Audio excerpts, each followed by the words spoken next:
Olá, turma! Nessa videoaula nós iremos estudar sobre a motivação e os estados de adição. Nós vamos iniciar pela sede e pela regulação da nossa ingestão líquida, que são mecanismos automáticos de regulação do nosso equilíbrio hidrossalino. Então, a gente tem que pensar tanto no equilíbrio hídrico como no nosso equilíbrio de sal, de salinidade. Nós temos aí estados emocionais que são capazes de produzir comportamentos de ingestão, seja uma ingestão líquida ou uma ingestão voltada aí para o sal. Então, os estados motivacionais que são gerados são a sede, que nós conhecemos porque a gente sente aí diariamente, e no outro caso, o apetite salino. Esse apetite salino consiste na nossa necessidade de ingerir alimentos que contêm sal. E o interessante é que quando a gente sente a sede, nós geramos comportamentos de busca pela água, né, pela fonte de água. E quando nós temos o apetite salino, pessoal, é aquele dia, sabe, que você está com vontade, você está desejando comer alguma coisa salgada, e você não sabe por quê. Geralmente, você está tendo essa vontade, esse impulso por alguma coisa salgada, quando você está com a sua osmolaridade mais baixa. E aí esse é um mecanismo motivacional para fazer com que você faça a ingestão de alguma coisa salina para regular a sua osmolaridade. E existem algumas coisas interessantes em relação a esses estados, tanto de sede como de apetite salino, que geralmente eles são um mecanismo antecipatório. Você pode prestar atenção. Geralmente, quando você vai em busca de alguma fonte de água, você está com sede, mas você não está totalmente desidratado, você não está prestes a morrer. Né? Então, o que é que a gente faz? A gente antecipa a nossa necessidade de água. Isso é muito importante. Por que, professora, que isso é importante? Imagina se você está indo buscar uma fonte de água no momento que você está em desidratação máxima. Será que as suas faculdades mentais vão estar ok? Será que vai ser o melhor momento que você vai ter para você ir atrás de uma fonte de água? Né? Então, é por isso que a gente, evolutivamente, antecipa as nossas necessidades essenciais. E aí a gente vai em busca dessas fontes antes da gente estar ali já prestes a morrer. Tá? Então, esse é um mecanismo bem interessante do ponto de vista evolutivo. Uma outra coisa legal é que o nosso limiar para a ingestão líquida é muito mais alto do que para a secreção do ADH, que é o hormônio antidiurético. Né? Por quê, gente? A gente consegue beber muito mais líquido e, consequentemente, armazenado no nosso organismo do que a gente necessita. E aí, se a gente tiver além do que a gente está precisando nesse momento, o que a gente pode fazer, professora? Aí os nossos rins eles vão trabalhar, né, para eliminar esse excesso que a gente não necessita. Mas do ponto de vista da nossa sobrevivência, é muito mais importante eu conseguir armazenar mais água do que eu necessito, do que eu precisar ficar tentando guardar qualquer gotinha ali de água, né, diminuir a formação de urina, por exemplo. Então, esse é um tipo de mecanismo evolutivo também, a gente conseguir armazenar muito mais água do que a gente precisa naquele momento. E as alterações nessa ingestão ou no gasto, eles não são imediatamente registrados fisiologicamente. Então, quando a gente pensa na sede, não vai ser informado necessariamente agora, né? Porque a gente tem que pensar que tem todo um processo de absorção. Esses processos, eles levam um certo tempo, né? Por exemplo, a água que está sendo engolida por um animal que está sofrendo desidratação celular, ela precisa ser absorvida, passar pela região do intestino, distribuída, até que ela chegue na região dos osmorreceptores e para que eles possam detectar e aí a gente chegue, né, demonstre que a gente chegou à homeostasia. Então, se o consumo ele continuasse até esse sinal de erro desaparecer, o nosso sistema poderia ultrapassar o seu limite, né, o seu alvo. Além disso, a gente também observa que o desperdício e a instabilidade, eles são evitados no nosso organismo. A gente faz o encerramento da ingestão de líquido antes da osmolaridade plasmática ser restaurada. Se a gente fosse parar para pensar, né, nossa, eu tenho que ingerir água até eu ficar saciada, até que eu tenha essa percepção encefálica, cerebral, que eu cheguei lá no meu limite, na homeostasia. Né? Imagine como ia acontecer. A gente ia ficar bebendo água, bebendo água, bebendo água, bebendo água, bebendo água. Até que a gente conseguisse passar todas essas informações, ia levar um certo tempo.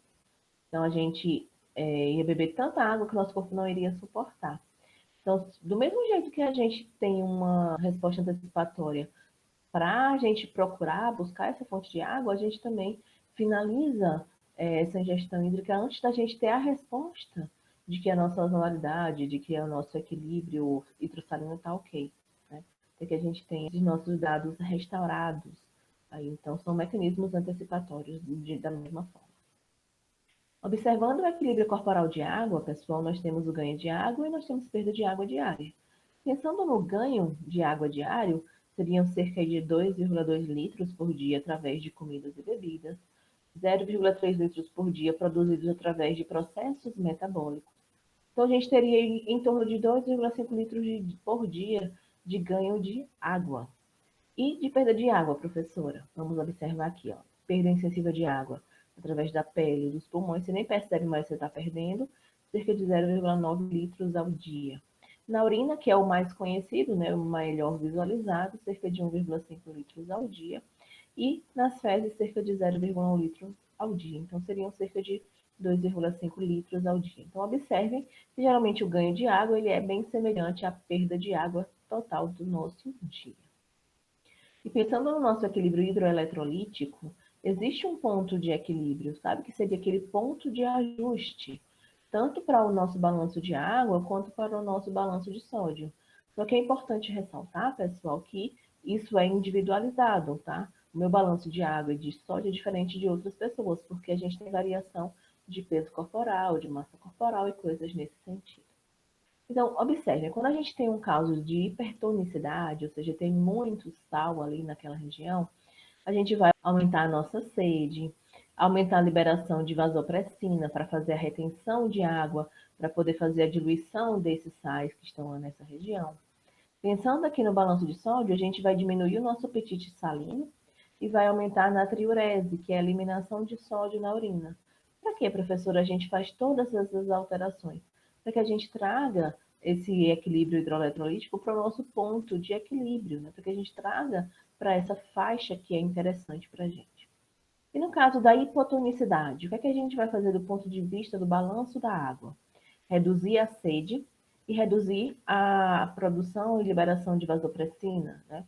Então, nesse caso, a gente vai ter essas alterações pensando no balanço da água.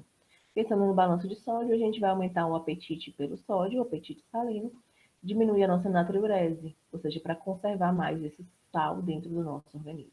E aí a gente volta para o nosso ponto de equilíbrio. E pensando aqui exclusivamente na sede, geralmente a gente tem a sede sendo causada por estados diferentes. Nós temos a sede hipovolêmica e nós temos a sede osmótica.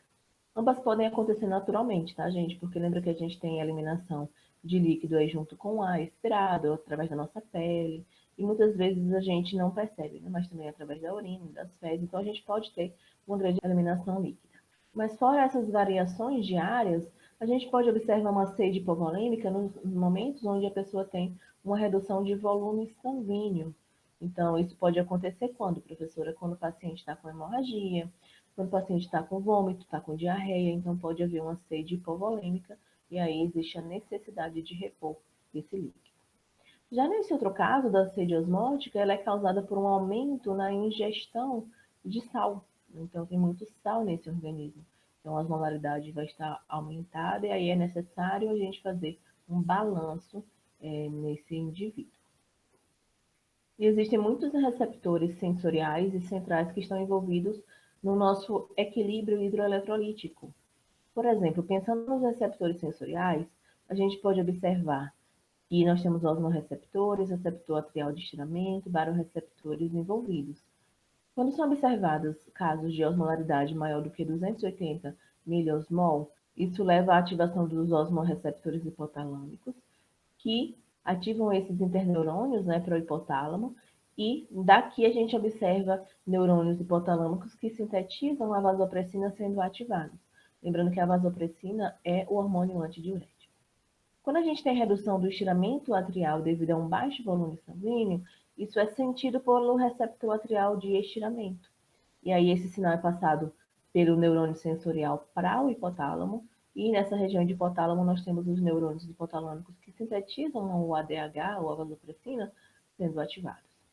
Quando a gente observa uma redução da pressão sanguínea, nós temos os barorreceptores lá do seu carotídeo e do arco aórtico sendo ativados, e aí a gente vai ter os neurônios sensoriais enviando essa mensagem para a região hipotalâmica e os neurônios hipotalâmicos que sintetizam a vasopressina sendo ativados. O que é que a gente vai observar? Vasopressina sendo liberada daquela região de neurohipófise, atuando no epitélio aqui do ducto coletor, fazendo a inserção de mais poros de água, né, aquaporinas, nessa região da membrana apical e aumentando a reabsorção de água para conservar essa água, já que é necessário nesse momento. Como é que a vasopressina ela atua?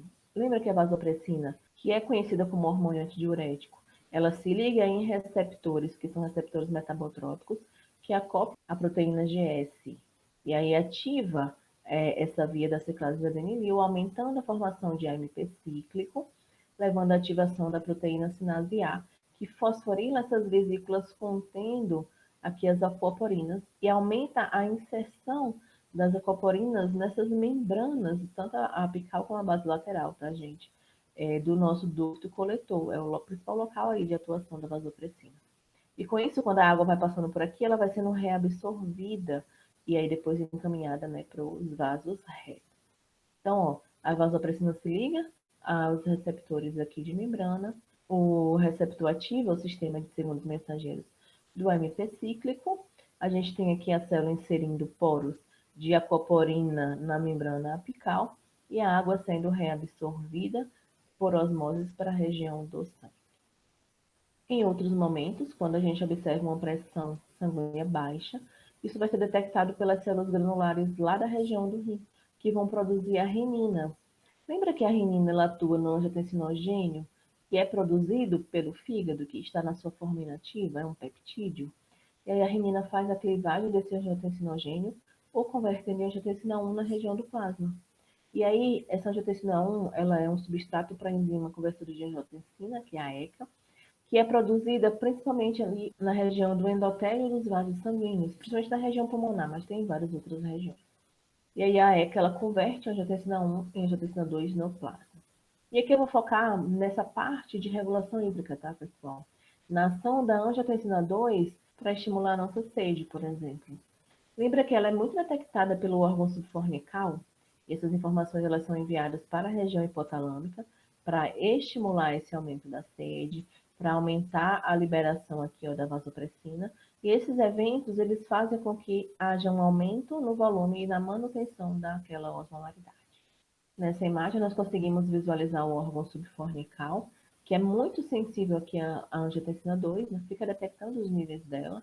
Quando necessário, ele vai estimular a liberação do ADH, obviamente, conversando aqui com a região hipotalâmica, né, que vai estimular essa liberação de ADH que fica armazenado na nossa neurohipófise. E aí o ADH vai atuar nos rins para fazer essa conservação aqui da água. E em casos onde a gente precisa ter uma retenção maior de sódio, pessoal, o que é que a gente faz? Né? Quando a gente tem uma baixa concentração de sódio, a gente precisa reabsorver. Nesse caso, o hormônio que vai ser muito importante é a aldosterona. Lembram que a aldosterona ela é produzida lá pela região da zona glomerulosa do córtex da nossa adrenal? E aí, a aldosterona é um hormônio esteroidal. Ela se liga aqui ó, em um receptor citoplasmático. Aí, esse complexo hormônio-receptor vai para o núcleo e inicia o processo de transcrição nessa região nuclear. São sintetizados aqui novos canais e bombas que são colocados nessas regiões das membranas, tanto apical como base lateral. A gente tem, por exemplo, a colocação de canais ENaC, né, canais de sódio epiteliais, de bombas de sódio e potássio. Então, essas proteínas que são induzidas pela aldosterona modificam também as proteínas aqui e canais existentes, modulam ele, aumentam a atividade desses locais. E o resultado é basicamente que o aumento da reabsorção de sódio e da secreção de potássio. Isso quando necessário. Pensando em um circuito neural, aqui o corte é de um animal, tá, gente? Mas seria reproduzido no ser humano. Os sinais sensoriais, eles podem ser originários de vários locais. Então, a gente tem sinais sensoriais originários da região da boca, da garganta e das nossas vísceras. Eles são enviados via nervos cranianos glossofaríngeo, vago, e chegam aqui na região do núcleo do trato solitário, que fica ali no tronco encefálico. Daqui podem partir várias projeções, vai depender do que está acontecendo com o indivíduo naquele momento. E aí, esses sinais eles podem ser enviados para a região hipotalâmica do núcleo paraventricular e podem seguir justamente para a região do lobo neural ali da hipófise, que seria a neurohipófise, para estimular a liberação de vasopressina, né? Se a gente tiver, por exemplo, a necessidade de conservar a água, por exemplo, uma pressão arterial baixa. Mas se for o contrário, uma conservação muito grande de água no nosso organismo, que pode estar aumentando a nossa volemia, aumentando a nossa pressão arterial, isso pode levar a gente a inibir essa região pré-óptica medial do hipotálamo, e dessa forma ela não vai enviar projeções para o núcleo paraventricular e a gente não vai ter mais liberação de vasopressina. Em algumas situações, a gente também consegue detectar a questão da angiotensina, né? E essa detecção da angiotensina é feita no órgão subfornical, que tem aqueles capilares fenestrados, né? E aí essa mensagem ela é passada e a gente observa uma estimulação da área pré-óptica medial hipotalâmica, que pode então ativar o núcleo paraventricular do hipotálamo e levar à liberação de mais vasopressina. Essa região do órgão subfornical pode também se comunicar diretamente com o núcleo paraventricular hipotalâmico, levando à liberação final de vasopressina. O que mais que a gente consegue quantificar, professora, em relação a esse nosso ajuste de sede e equilíbrio salino? A própria osmolaridade. Nesse caso, gente, isso pode ser detectado no órgão subfornical, que aí pode levar à ativação da área pré-óptica medial e depois, consequentemente, do núcleo paraventricular hipotalâmico, liberação de vasopressina, ou isso pode ser detectado na região do órgão vascular da lâmina terminal, que vai, então, ativar essa área pré-óptica medial e, consequentemente, seguir para o núcleo paraventricular hipotalâmico e levar à liberação de vasopressina. E pensando na fome e na regulação da nossa ingestão calórica, ou ingestão alimentar. Bom, gente, o estado motivacional aqui é a fome. É um estado muito complexo e também ele é antecipatório. A gente precisa prever que nós vamos precisar de comida mais para frente, para que a gente possa ter condições de ter acesso a ela. Existem diferentes mecanismos pelo qual a gente pode ter acesso a esse tipo de alimento. E esse comportamento motivacional, ele é bem diferenciado de acordo com as espécies, porque nós temos espécies que vão caçar, então elas precisam de um certo tempo, e aí muitas vezes quando elas caçam e elas têm a efetividade, né, elas conseguem abater a presa, elas comem, até não aguentar mais, para suprir toda a energia, né, tirar toda a energia possível para ela armazenar.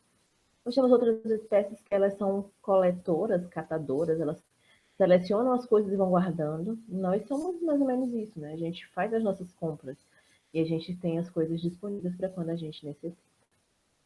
A regulação alimentar, pessoal, ela sofre influência de várias informações que provêm do nosso trato gastrointestinal, os hormônios sanguíneos e também das nossas reservas adiposas corporais. E nós vamos observar que existem mecanismos, de certa forma, a curto prazo e a longo prazo, para que a gente faça esse tipo de regulação de ingestão calórica. Pensando na descoberta, né, desses mecanismos, tudo começou com aqueles tipos de estudo de antigamente, né, que eram feitas lesões em determinados pontos nos animais, e aí era observado o que é que acontecia. Esse tipo de estudo ele foi feito lá no ano de 1950, e o que foi que eles fizeram? Eles fizeram lesões bilaterais em determinadas regiões hipotalâmicas. E o que é que eles observaram, pessoal? Que quando essas lesões bilaterais eram feitas na região do hipotálamo lateral, o animal ele tinha afasia, então ele diminuía a sua ingestão de alimento. E aí eles consideravam naquela época que esse possivelmente seria o centro da fome dentro do nosso organismo. Quando eles faziam as lesões nessa região de hipotálamo ventromedial, lembrando aqui lesões bilaterais, tá, gente? O animal tinha hiperfagia, então ele se alimentava muito ou ganhava peso. Então eles assumiram que esse era possivelmente o centro da saciedade. Portanto, hoje em dia, com os avanços do estudo, a gente já sabe que não é assim. A gente não tem um centro específico. Nós temos várias áreas que são importantes para a gente fazer essa regulação de ingestão alimentar. E depois de alguns anos, olha que interessante, foi descoberto que essas lesões, elas aconteciam, principalmente essa do hipotálamo lateral, tá? Elas pegavam aquela região do feixe prosencefálico medial, que é onde a gente tem a nossa via de recompensa passando, né? Então, possivelmente, o animal não se alimentava porque ele não tinha mais ativação dessa via de recompensa. Então, para ele, não era mais interessante fazer isso. Muitos animais, inclusive, chegavam a morrer sem comer nada. Mas se a gente parar para observar aqui, Em ambos os casos, pessoal, era como se essas lesões que elas tivessem modificado o ponto de ajuste para baixo ou para cima, né? Nessa questão da ingestão calórica, tá? Só que se a gente observar, é muito difícil você saber qual é o ponto de ajuste dessa ingestão calórica para cada indivíduo. Isso é muito específico, porque mesmo que você saiba fazer até aqueles cálculos nutricionais e tudo isso, você não entende muito bem da questão metabólica de cada indivíduo, das questões de mutação, das alterações genéticas desse indivíduo. Então, é algo bem complicado, tá? Entender essa questão da regulação de ingestão calórica. Para vocês terem noção, o nosso organismo ele não é feito para a gente ter um desbalanço muito grande nessa questão de ingestão calórica. Observando essa imagem, nós temos tudo que está em preto, seriam hormônios que são capazes de estimular a nossa ingestão calórica. E todos os outros, né, que estão aí, essa cor aqui que é meio vermelho, meio rosa, não sei, todos esses outros, eles são hormônios que estão associados com a diminuição da ingestão calórica. Para vocês verem que para o nosso organismo é muito mais difícil a gente lidar com essa redução de ingestão calórica, porque a gente precisa ter vários mecanismos para fazer isso, do que com a questão do estímulo, né, para o consumo calórico. Nesse caso, gente, a grelina, que é um hormônio produzido e liberado pela região do estômago, é o hormônio que a gente tem que facilita a ingestão calórica. Então, quando a gente não está alimentado, a grelina ela é liberada pela região do estômago e vai atuar na região hipotalâmica para estimular a ingestão alimentar. E aí vamos imaginar que o indivíduo começa a se alimentar. Ele vai se alimentando, se alimentando, se alimentando. E uma das coisas interessantes é que a gente vai tendo uma distensão estomacal. E esse estiramento dessa região estomacal é responsável por enviar sinais, tá, de estiramento via nervo vago para a região hipotalâmica para dizer, olha, já está bom, pode parar. Eu já estou distendendo, quer dizer que já tem bastante alimento aqui. Então já é um sinal de feedback negativo. E aí, conforme esse alimento ele vai passando pelo nosso trato gastrointestinal e se transformando, né, a gente tem a liberação de vários hormônios que também atuam dessa forma, como um feedback negativo para reduzir a ingestão calórica. A gente tem a insulina atuando, a gente tem a colecistocinina, o peptídeo YY, todos eles vão atuar aqui, diminuindo a ingestão alimentar. Além disso, a gente tem, produzido pelos nossos tecidos adiposos, a leptina. A leptina é um hormônio produzido pelas nossas reservas adiposas e que é produzido de maneira diretamente proporcional. Ou seja, quanto mais depósito de gordura você tiver, mais você vai produzir leptina. E a leptina é um hormônio que também faz um feedback negativo para o nosso hipotálamo para dizer, olha, tá bom, já tem muita gordura, então vamos parar de se alimentar. Então a gente teria esses hormônios atuando na regulação da ingestão calórica, da ingestão alimentar. Nós temos diferentes substâncias, né, hormônios aí que são considerados anorexígenos e orexígenos. O que seria uma substância anorexígena, pessoal? É aquela substância que faz você reduzir a ingestão alimentar. Nós temos como exemplo o hormônio estimulante do alfa-melanócito, a leptina, a serotonina, a norepinefrina, que é a noradrenalina, o hormônio liberador de corticotropina, a própria insulina, a colecistocinina, o peptídeo semelhante ao glucagon, o transcrito regulado pela cocaína e pela anfetamina, que é o CART, o peptídeo YY. Já como substâncias orexígenas, seriam aquelas que estimulam a ingestão alimentar.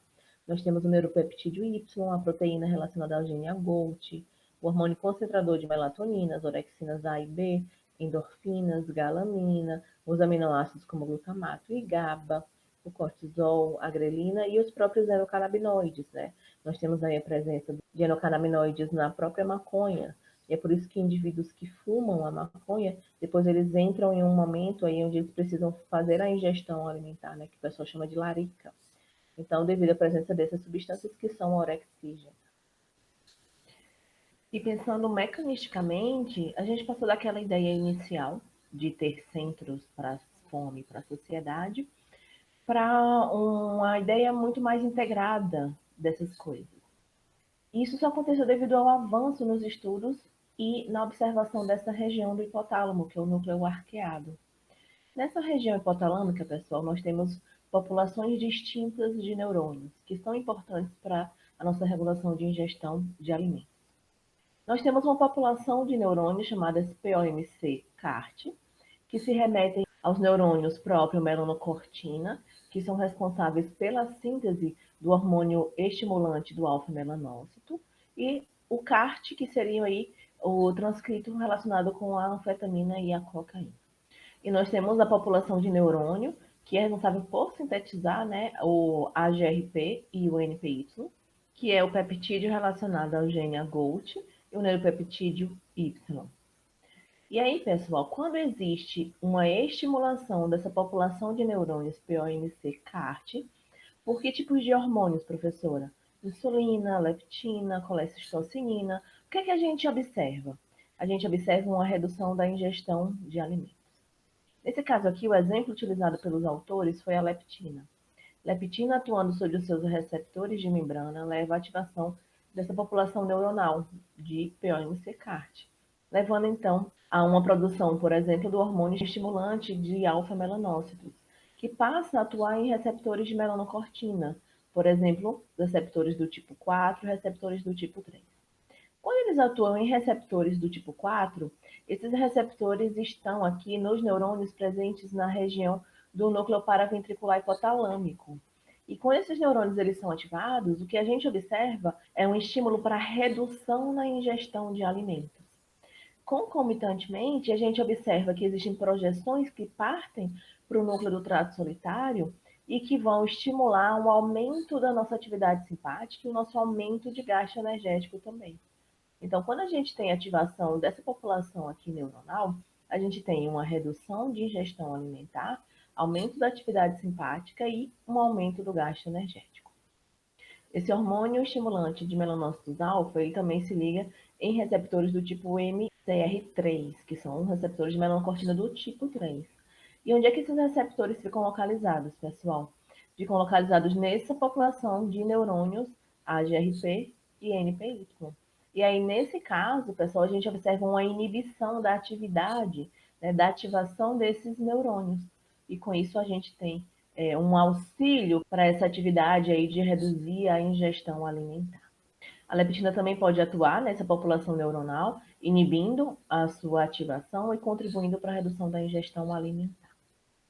Já quando a gente pensa na grelina, que é um hormônio produzido lá na região do estômago e que tem essa função de aumentar, né, de estimular a ingestão alimentar, a gente observa que ela atua em receptores presentes nessa população de neurônios do AGRP-NPY, né, do peptídeo relacionado ao gene AGOT e o do neuropeptídeo Y, levando à sua ativação. Por exemplo, esse neuropeptídeo Y, ele pode ativar receptores presentes na região lá do núcleo paraventricular, né, neurônios que estão presentes no núcleo paraventricular hipotalâmico, estimulando um aumento na ingestão de alimentos. E essas projeções agora vão encaminhar para o núcleo do trato solitário para fazer o quê, professor? Uma redução da atividade simpática e uma redução do gasto energético. Quando essa população de neurônios é ativada. Além disso, esse neuropeptídeo Y ele pode atuar em seus receptores presentes na membrana dos neurônios POMC-CART e levar à inibição da sua atividade. Então, observem que a gente tem um jogo de ativações que dependem dos hormônios circulantes e a gente tem, então, respostas de aumento ou diminuição de ingestão calórica e aumento ou diminuição de gasto energético. Olhando para essa situação, você pode pensar, ah, professora, mas aí a gente não teria problema, né? Porque a leptina é um hormônio liberado pelo tecido adiposo de maneira gradativa, de maneira diretamente proporcional. Então, quanto mais tecido adiposo a gente tem, mais leptina a gente tem. Professora, se a leptina reduz a ingestão alimentar, por que existem pessoas obesas? Vocês podem parar para pensar nisso, né?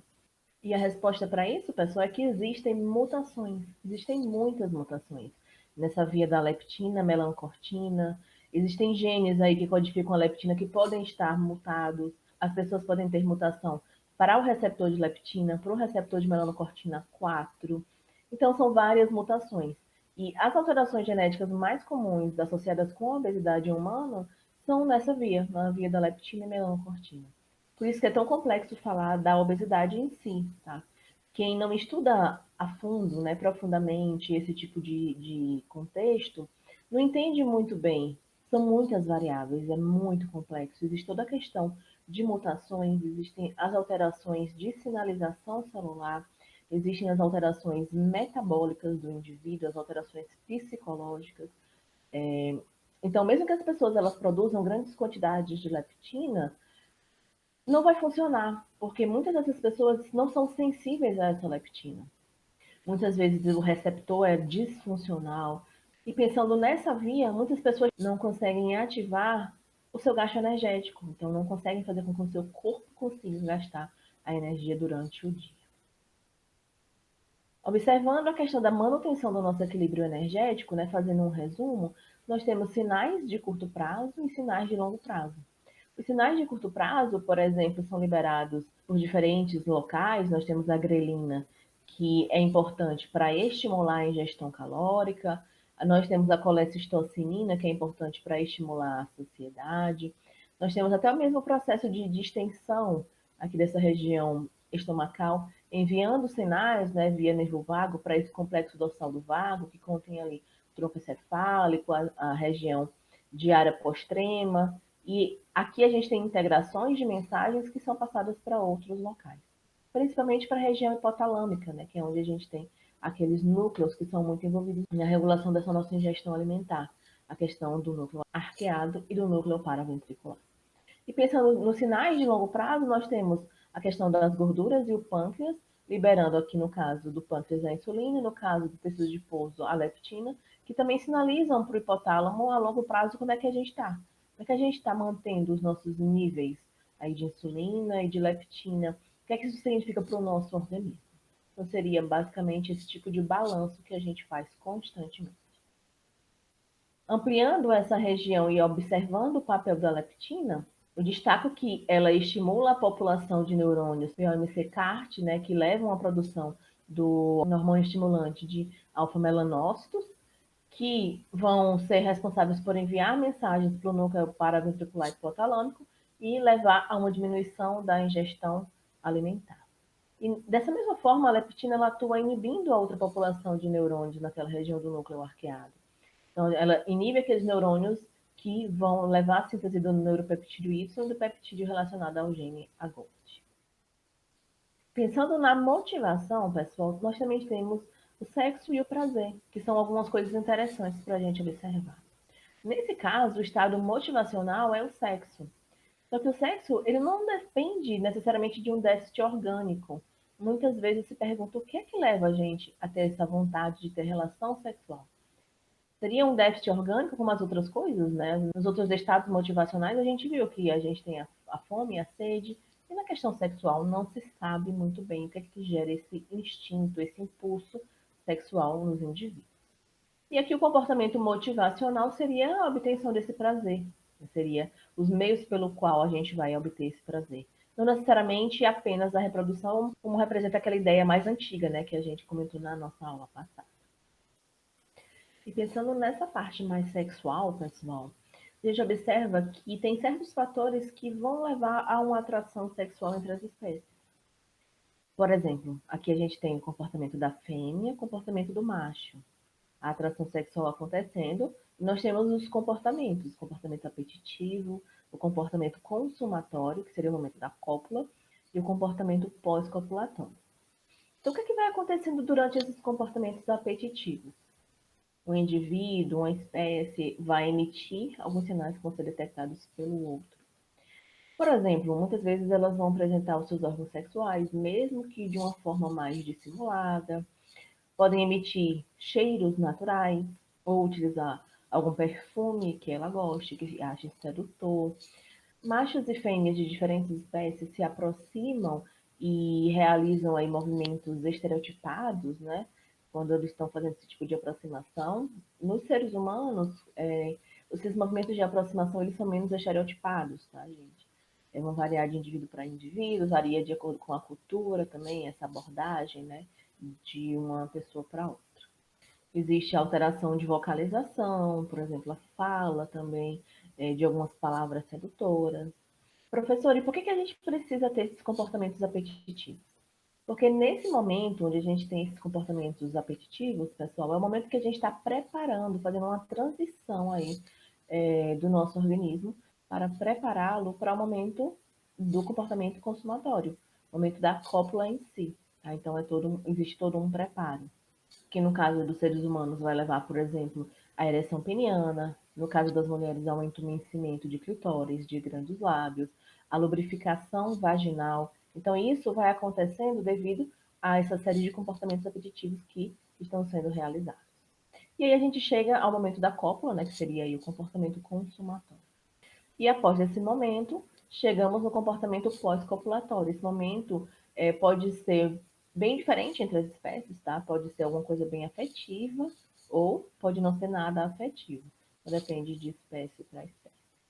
Quando nós olhamos essa escala aqui, onde nós temos desejo, excitação e platô, seria o momento de excitação, e a questão do orgasmo, nós temos aí diferenças entre o que acontece nos homens e o que acontece nas mulheres.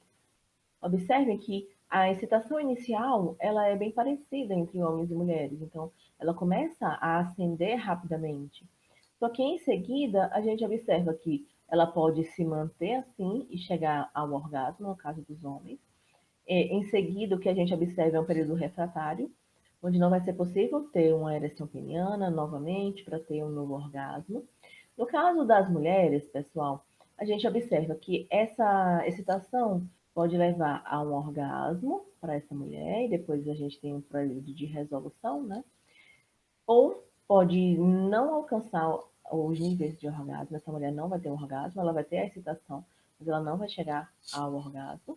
Ou a mulher pode chegar no orgasmo, voltar e chegar novamente, então a mulher pode ter vários orgasmos em seguida. É uma diferença entre as mulheres e os homens precisam desse período refratário. E é interessante observar que no caso das mulheres é algo muito mais complexo do que a gente observa aqui para os homens, tá? Então é algo bem mais complexo e varia muito de mulher para mulher. Uma das coisas que é mais observada quando a gente fala dessa parte de motivação sexual, para o caso do sexo e do prazer, é a questão do comportamento afiliativo. Por quê? Porque muitos indivíduos veem o momento da cópula como um vínculo. Eu falo mais assim pensando nos seres humanos, tá, pessoal? Só que os vínculos afiliativos, eles não são causados apenas entre casais, né? Entre indivíduos que estão copulando. Na verdade, nós temos aí vínculos afiliativos em família, por exemplo, com amigos, né? Casais, mãe e filho, pai e filho, família. E aí, quando nós pensamos do ponto de vista mais sexual mesmo, existem relações de poligamia e relações de monogamia. Poligamia, várias pessoas aí se pegando, vários animais se pegando. Monogamia, um casal ali exclusivo, né? Observem esse dado aqui, viu, pessoal? Apenas 3% dos mamíferos vivem em monogamia. Então, se você vive em monogamia, você faz parte desses 3% aqui. E aí ainda existem muitos tabus, né, relacionados com essa questão de poligamia e monogamia. Mas nós não vamos entrar no mérito de discutir isso aqui dentro da fisiologia. Porque o que a gente quer focar é entender a fisiologia. E aí, gente, quem é que é responsável por fazer essa motivação sexual, por controlar isso, por integrar? O hipotálamo. E aí a gente tem os hormônios que são muito importantes para isso. Que hormônios são esses? Aqui, ó, ocitocina e ADH. Estão muito associados com esse estado emocional do sexo.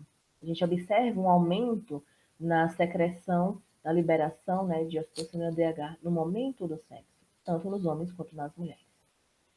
E esses peptídeos, eles são liberados em maior quantidade durante o momento do sexo e o seu ápice de liberação de quantidade é no momento do orgasmo. Esse hormônio antidiurético, ele passa a atuar nas regiões dos núcleos supraquiasmáticos, do hipotálamo, núcleo do leito da estria terminal, na medula medial, e está muito mais associado com o comportamento sexual masculino. Enquanto que a ocitocina, ela atua em núcleos hipotalâmicos, na amígdala, no núcleo acumbente, que é o núcleo accumbens, nas regiões de tronco encefálico, na região de medula, e está muito mais associado com o comportamento sexual feminino. Os dois aumentam no homem e na mulher, tá, gente? Mas o ADH aumenta mais nos homens e a ocitocina aumenta mais nas mulheres. E aí talvez isso seja um dos fatores que fazem as mulheres se apegarem muito mais a um parceiro sexual, uma vez que nós temos um aumento exacerbado de ocitocina, que é o hormônio responsável por fazer essa questão da vinculação, da geração do vínculo. E aí, quando nós temos o aumento na produção de ADH e ocitocina, né, de liberação deles no organismo, nós também observamos um aumento na liberação dos hormônios sexuais, sejam eles estrógeno, testosterona, devido justamente a essa síntese de ADH e ocitocina nos circuitos cerebrais. E esses hormônios sexuais, eles passam a atuar onde? Em várias regiões, porque a gente observa um aumento na expressão de receptores para esses hormônios sexuais na área pré-óptica medial do hipotálamo, na área tegumentar ventral, na amígdala, no bulbo olfatório e em várias regiões. O que é que esses hormônios vão fazer especificamente em cada local desse, a gente não sabe, mas sabe que isso é importante para o momento do sexo e da obtenção do prazer. Nós temos também uma grande participação do núcleo ventromedial do hipotálamo, que já foi associado com o posicionamento sexual da fêmea durante a cópula, o que é bem comum em espécies animais, em várias espécies aí animais, tá? Observando nessa imagem, a gente consegue visualizar algumas áreas que são importantes durante esse ato sexual, aqui entre animais, nesse caso aqui seriam roedores, né, seriam ratos. E o que, é que a gente visualiza aqui embaixo? Seria o que acontece com a fêmea. Observem que nós temos a região de hipotálamo ventromedial sendo muito associado com esse comportamento de posicionamento da fêmea, né, que a gente chama de lordose. Então, aqui nós temos o hipotálamo ventromedial enviando sinais, né, projeções, para a região da grísia periaquedutal, né, a substância cinzenta periaquedutal, que daqui tem projeções que chegam à região da formação reticular bulbar, que emitem projeções que chegam lá na região de medula, nos segmentos lombar 1 a 6. Então, a gente observa a ativação do sistema nervoso autônomo, levando a essa lordose que é tão característica de posicionamento das fêmeas durante o ato sexual. Quando a gente pensa na questão do macho, observa-se bastante um papel da área pré-óptica medial hipotalâmica também. E aí nós temos projeções que chegam à região de tegumento do mesencéfalo, e daqui partem projeções que vão chegar na região de medula espinal. E aqui a gente vai ter ativação, hora do sistema nervoso simpático, hora do sistema nervoso parasimpático.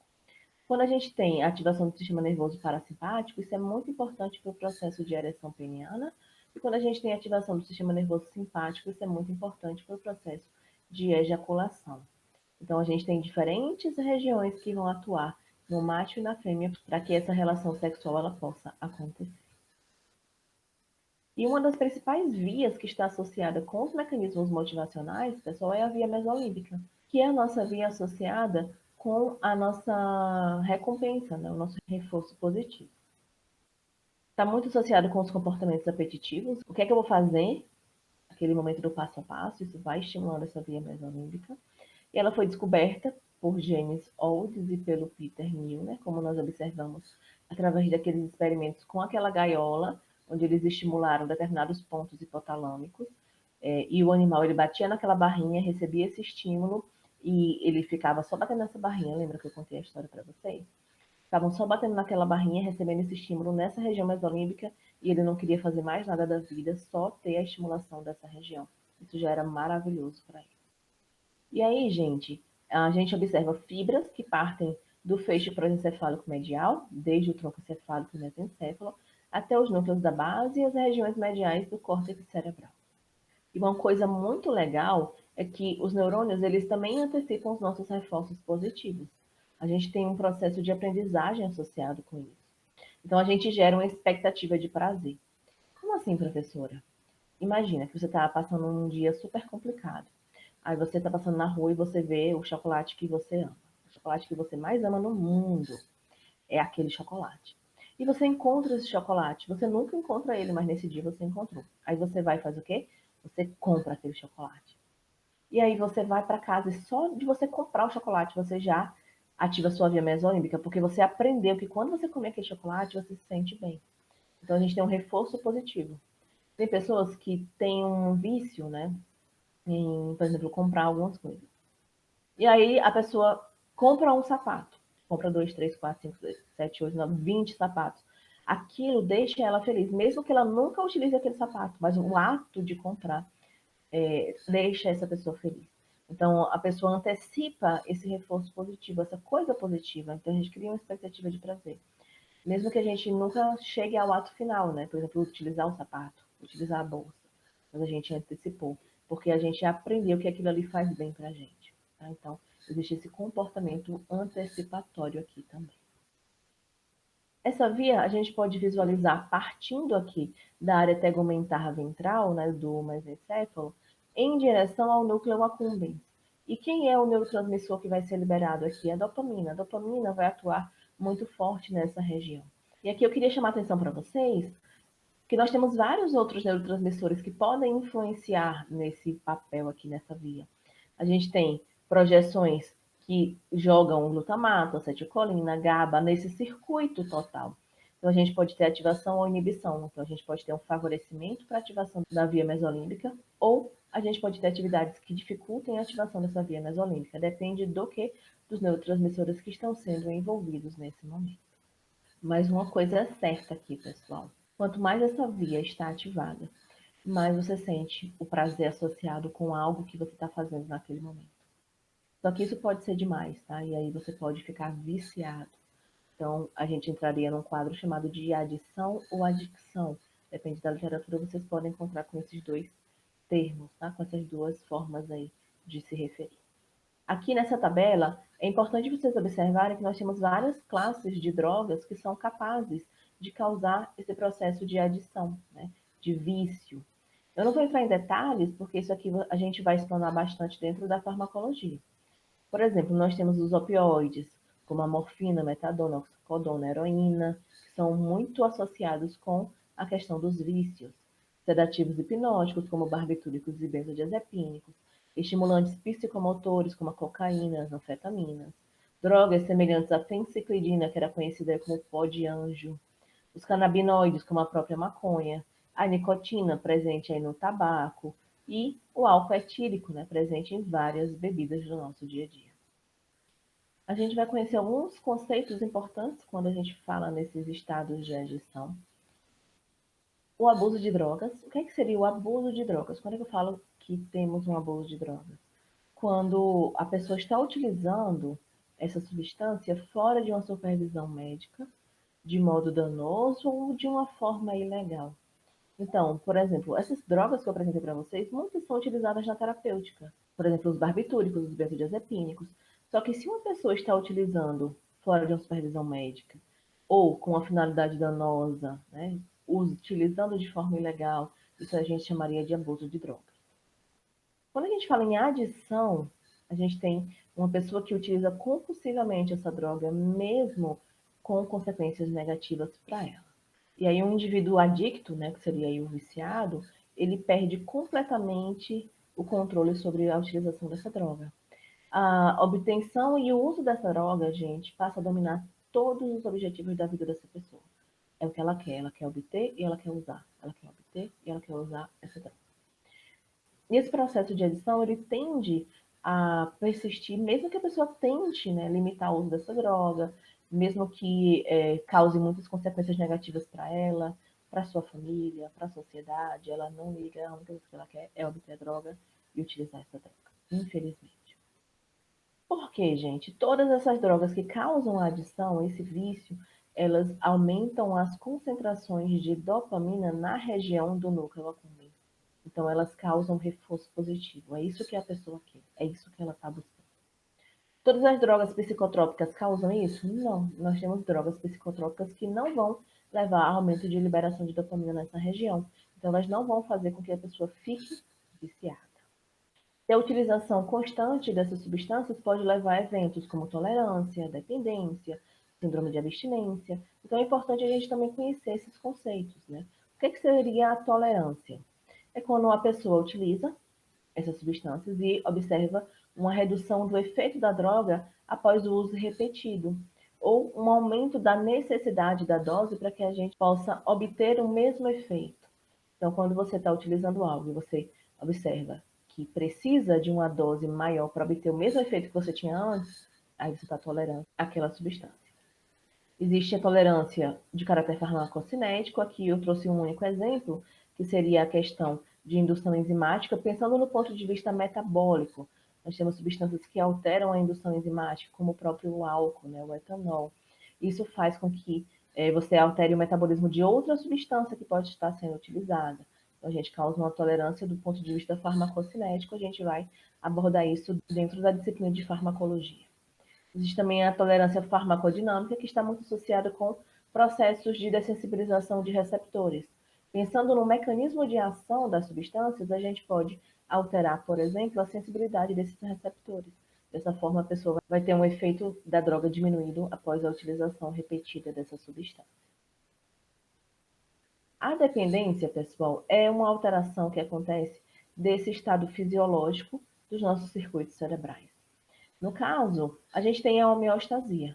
E aí existem substâncias que causam alterações corporais e o seu corpo ele passa a achar que aquilo ali, aquele momento, é o que é o normal para você. Então, existem alterações desse estado fisiológico. E qual é a problemática dessa dependência? A partir do momento que você deixa de usar essa substância, você entra na síndrome de abstinência. Então, existem sintomas de abstinência após a parada da utilização da droga, quando uma pessoa é dependente dessa droga. Essa síndrome de abstinência, ela envolve várias coisas, tá? Tremores é algo horrível, né? Tremores, taquicardia, a sudorese excessiva, a pessoa pode urinar, defecar, é algo que o corpo está reagindo procurando aquela substância. É algo bem complicado. E aí a gente tem a dopamina como papel-chave nesses processos de adição.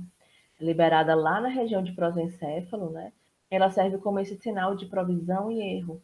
Como assim previsão e erro, professora? Lembra do exemplo que eu dei para vocês sobre o chocolate? Só de você comprar o chocolate você já se sente bem, porque a gente está pensando no que é que vai acontecer no futuro, né? Então seria mais ou menos nesse sentido.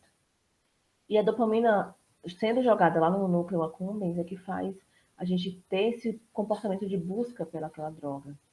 E aí a gente tem várias dicas relacionadas a pessoas, objetos, sensações corporais, cheiros, que servem como gatilho para que você se lembre daquilo ali. Por isso que é tão difícil você largar um vício, né? Qualquer que seja o vício, tá? Estou falando aqui não só de droga, de abuso, mas a gente pode pensar em sexo, em consumo de alimentos, consumo de bebidas alcoólicas, jogo. Então, todas essas questões aí que uma pessoa pode ficar viciada. Então, se você vê uma pessoa que você costumava ver quando você estava se drogando, um objeto, uma seringa, você sente um cheiro que você remete àquilo ali, tudo isso serve de gatilho e facilita a sua busca incessante por essa droga. A liberação da dopamina, ela reforça também essas memórias associativas, né, que eu falei para vocês, eu vejo o objeto que utilizava naquele momento, que isso deixava você tão feliz. Então, a gente vai unir dicas relacionadas com a droga, a ânsia que a gente tem e a busca por essa droga. Então, é toda uma cascata de coisas acontecendo, por isso que é tão difícil a pessoa se livrar desse vício, tá, gente? Então, não julguem, entendam que existem alterações cerebrais nessa pessoa. Por exemplo, o que é que pode acontecer? A gente pode observar uma ativação de receptores dopaminérgicos, nesse caso que a gente teria receptores do tipo D1, da família D1, né, que acoplam as proteínas GS. A gente tem a via da ciclase de adenilil sendo ativada, formação de AMP cíclico, ativação de PKA, e fosforilo CREB, né, proteína de ligação ao elemento de resposta ao AMP cíclico, que ficava ali antes silenciando alguns genes, e a gente vai ter esse CREA, o elemento de resposta ao AMP cíclico, ativado, fazendo a transcrição, então, de várias outras substâncias, que vão ser responsáveis por modificarem, fazerem essas adaptações homeostáticas. Então, a gente tem mudanças na nossa homeostasia, nosso corpo vai passar a imaginar que aquilo ali agora é o normal. Peptídeos de dinorfina, entre outros, que vão ser importantes para fazer o fortalecimento das conexões sinápticas ativas. Então, a gente faz fortalecimento de conexões sinápticas também. A gente melhora também os processos de memória associativa. Todos esses processos são importantes para favorecer a adicção. Bom, turma, dessa forma nós finalizamos a nossa aula sobre a motivação e os estados de adição.